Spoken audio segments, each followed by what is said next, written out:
Right there, geezers. Jules here from FGS, home of the Future Game Show. And you know what? Despite their often colourful and very cutesy nature, video games are a very serious business. And I'm not just talking about gameplay loops that will grind you into the dirt, but I'm talking about the oily and greasy practices of publishers and developers looking to squeeze you for those extra pennies. Doubly so for me, by the way, because I've actually just told the bailiff outside to f*** off through the letterbox because they're trying to repossess my fridge. Warhammer addictions.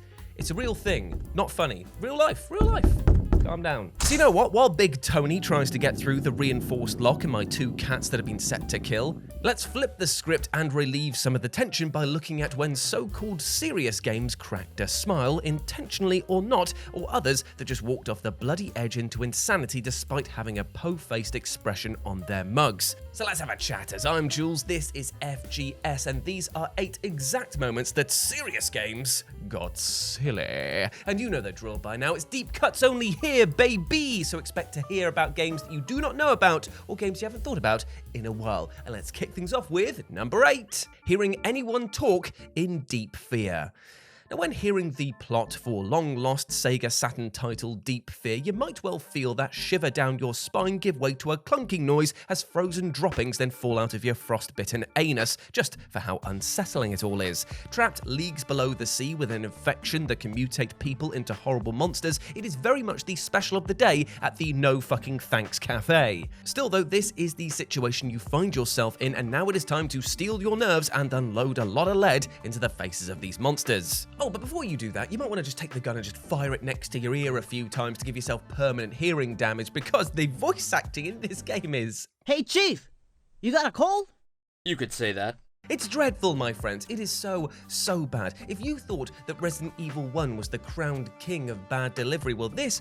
it's kind of like your Uber Eats driver being hit by a car, then throwing your burger up into the air and it landing in dog sick. That was a pretty dark analogy there. Don't worry, everyone's fine. It's also not real, by the way. The Uber Eats driver is absolutely fine. And so is the burger for those absolutely callous people out there who care more about the food than the person's life. Boo, boo on you. The imaginary person, well, they're dead now. See, I flipped the script again. I don't know where I'm going with this. Now, I'm not sure how hot Sega is on claiming clips from this game, but I'm going to pray to Slime Jesus that they let me share this with the world. Hey, this is no joke, Moogie. You've got an important job to do. I'll fill you in later. I have heard better takes from Brexiteers. That is hot garbage, my friends. And yes, it does somewhat remove the tension from the experience, which, last time I checked in a survival horror game is pretty important. Number 7, entering the shop, World of Horror. Now, thanks to its recent Switch release, I can once more remind people about how bloody brilliant and how unique an idea indie horror title World of Horror is. Every choice presented to you in this game is basically like trying to decide between whether you want to have a rugged brick shoved right up your bum or whether you'd like to eat it for tea with a side order of battery acid. And as such, it's not long before our unlucky protagonists, whoever you end up choosing, will be gasping for any health or healing items. Well, luckily for you, my friend, there is one golden bastion of hope in this title, and it comes in a rather hilarious and tension-breaking form. For you see, the store owner in this game, who sells you arguably the most useful items, is a tiny, happy shina-ibu. And yes, I don't know why that in a game where you fight cosmic horrors or enemies literally labelled pillar vampire or weird gooey stalker people, that this is the thing that's throwing me. But here we are! Here we are! I mean, look at this little fella, so happy and pure, and it even says woof when you buy something. It is hands down the best, most chill time that you're going to have in this game. However, just as a warning, maybe don't go visit him when your doom meter is too high and try to re-roll the items, as the merchant will, well, straight up murder you. Good to see we're back on the serious train after this rather silly respite. Thank you. Number 6. Simon, Star Wars Galactic Battlegrounds. Okay, so I'm just going to say it. Why in the name of salacious crumb do we not have a definitive or remastered version of Star Wars Galactic Battlegrounds? Because this game right here, I'm just going to make a noise that I believe will express how much I enjoyed it as a kid. Ooh, yeah. Channeling Macho Man Randy Savage. Nice. It was everything you could have asked for growing up, an RTS set in the Star Wars universe which allowed you to field massive armies across countless worlds, and because it was essentially a reskin for Age of Empires 2, was so polished that I wished that I could surgically attach it to my body for how close I want to be to it. And to top it all off, it contained a moment that was so utterly silly that it kind of made me do a noise that sounded like it was straight out of a Victorian porno. I'll try and recreate it here.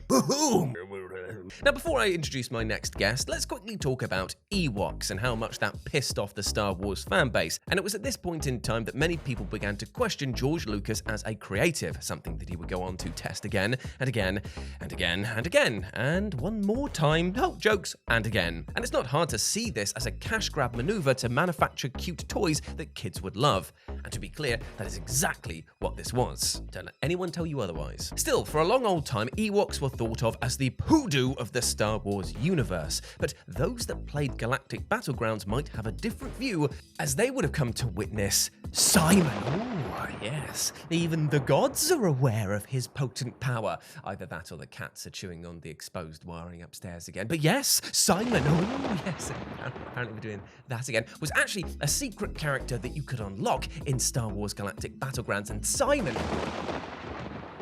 Okay, we can stop with that now. Okay? Was a little different from other Ewoks because Simon, I did say stop, was a killer Ewok. Sporting outrageous stats, an incredible rate of fire, and the ability to eat damage like a walking sarlacc pit, this little teddy will make everything else deady in mere moments. And to unlock this diminutive death machine, all players needed to do was type Simon Says into the chat, and the furry Reaper will appear. And make no bones about it, everything else that follows is 100% silly. It was like that classic playground game. Simon Says, die. Number 5, Alien Mode, FIFA 2000. So here's the thing, my friends. Here in the UK, being a football fan is a way of life, a serious way of life. Now, I won't say it's a good life because the diet of pure chips and pints and terrible, terrible takes that you think that you could do better than the players on the pitch despite having the coordination of a ketamine overdose, it's still a very, very serious way of life. People take this very, very religiously, along with some very, very bad takes about the state of the world. Yeah. Gammon heads. Yeah. Or as they like to say, oi oi! In short, what I'm trying to say is that we enjoy a good kickabout from time to time. And some people take it very, very seriously. As serious as EA when they say, give me your fucking money, now go play with your digital play cards or whatever the ultimate team is. Yet, there was a time before EA had become truly the spectre of annualized death where they were much more silly. So silly, in fact, that in FIFA 2000 they straight up included a secret unlockable mode which featured bloody aliens. Now, I won't lie, I am terrible at sports games, and it's actually like a creeping sensation of dread whenever I go over to a friend's house and they try and load up FIFA and I'm just having to say, no, just literally put the controller down and play against yourself. You'll have more fun than me trying to actually engage with this game. I'm terrible at them. But even so, when this game came out, when I uncovered this mode, I begged my friends to play this over and over again.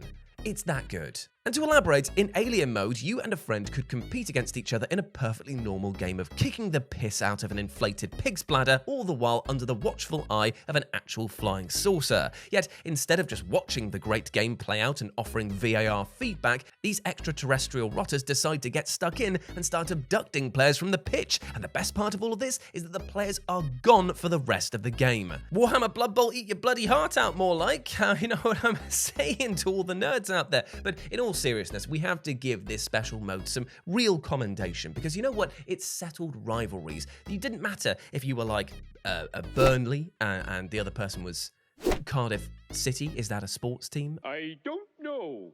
Yeah, it settled the rivalries between these two giants right here, one of which may actually not exist. But it allowed you to unify under the really, really enjoyable aspect of just reminding you what the great game was all about. Watching millionaires jog up and down the pitch, and when they blow snot out of their nose, you realise that they're making more doing that than you have in a year. That's fair.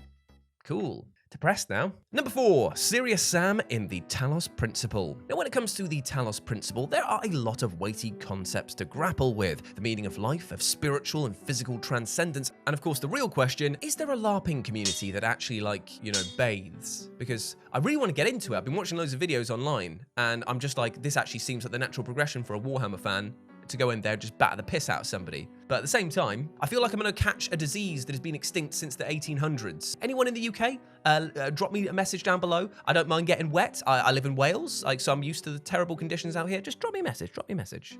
We'll have some fun. We'll shoot some bows and or arrows. We won't shoot bows with a bow. That's stupid, Jules. Come on. Anyway, back on track with the most serious aspect of the Talos Principle, the puzzles, of which there are many, and my lord, will they cause you to short-circuit in short order, as some will require such acute logic that it's even got my calculator questioning things. Yet there's actually another serious aspect of this title that is somehow the silliest thing ever, despite the word serious actually being part of its name, which is the Serious Sam voiceover pack DLC for the Talos Principle. Here, in place of your usual calm and encouraging narrator, you now get the overtly gruff Serious Sam barking orders, offering up his insight on the situation, and mainly not reading the lines given to him and wishing that he could kill something instead. Very good.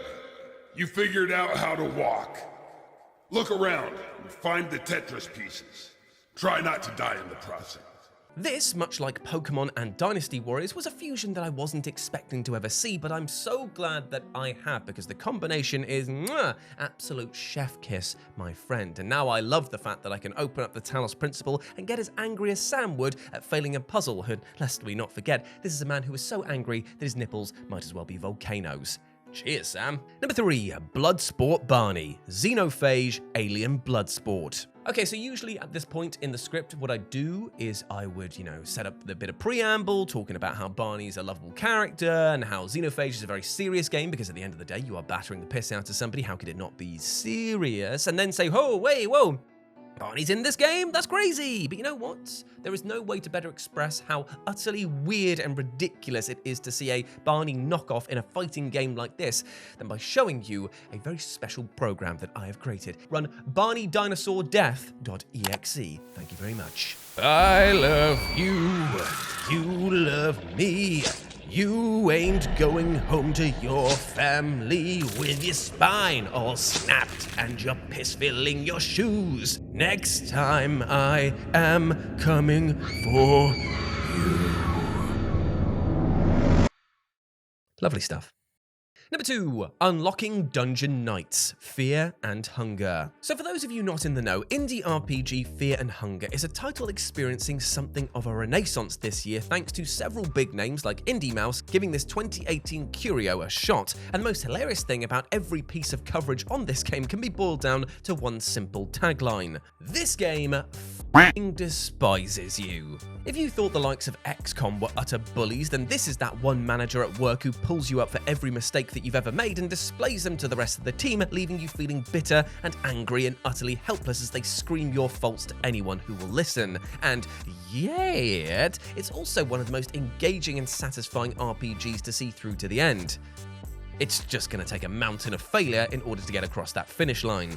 Let's just say that you are a, normal human being who doesn't want to play a game that's full of amputation and so much horrible things, and you want to just enjoy an experience that's something a bit different to that. What does Fear and Hunger have for you? Well, nothing, you may think. That is until you complete the game one time and unlock a dating simulator.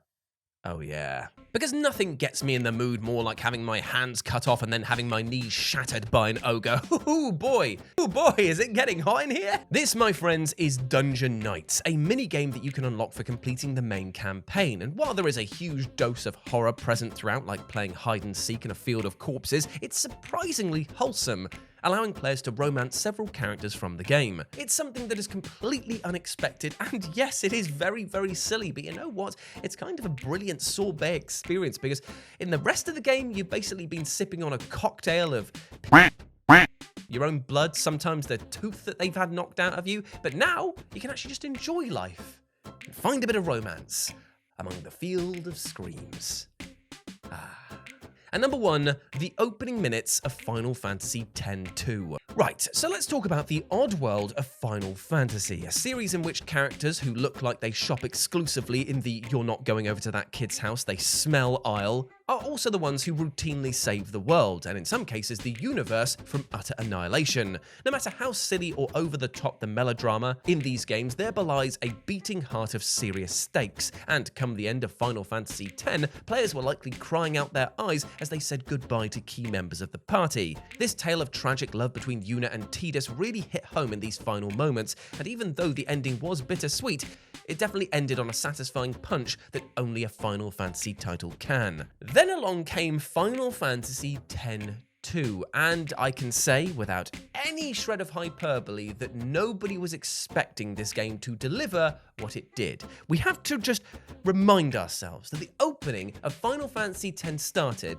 with a world being destroyed by a giant intergalactic whale, right? It was very serious from the off. Here though, well, in order to describe it, what I'm going to do is adopt the manner of another creator who I've been watching religiously recently, Charlie the Commentator for those who don't know, and I'm going to react to the opening minutes of Final Fantasy X-2 as he would. So let me just get into the mood. Let's do this. No, you, what are you doing? No, he's playing a guitar. Why is he playing a guitar when the other person's also playing a guitar at the same time, but they're different styles and tones and tunes? It would sound awful, oh no. Oh no. Seriously, what the f is this? I mean, I'll tell you actually, it's actually quite a good game, but right here, right now, no one was expecting it to go in this direction, to see Yuna lip-syncing. It's actually not Yuna, I know that people are going to point out that later on, but it's you see somebody who looks like Yuna lip-syncing at the beginning to some sort of like crazy, stupid pop song, and it's just like, okay, so we've gone from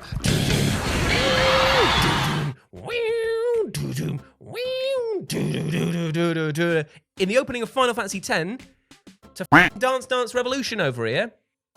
Come on, mate. What are you playing at? What is going on? What is going on? So yeah, things got a bit silly.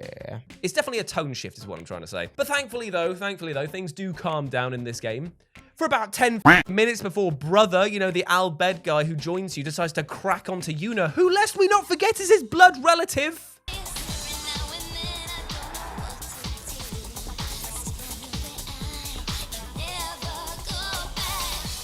This game, man. Oh no. That's what Charlie would say. Don't you dare upset Charlie. And there we go, my friends. Those were 8 exact moments that serious games got silly. I hope you enjoyed that, and please let me know what you thought about it down in the comment section below. And if you want to chat to me further, you can do so by following us over here on our social medias. Woo, baby!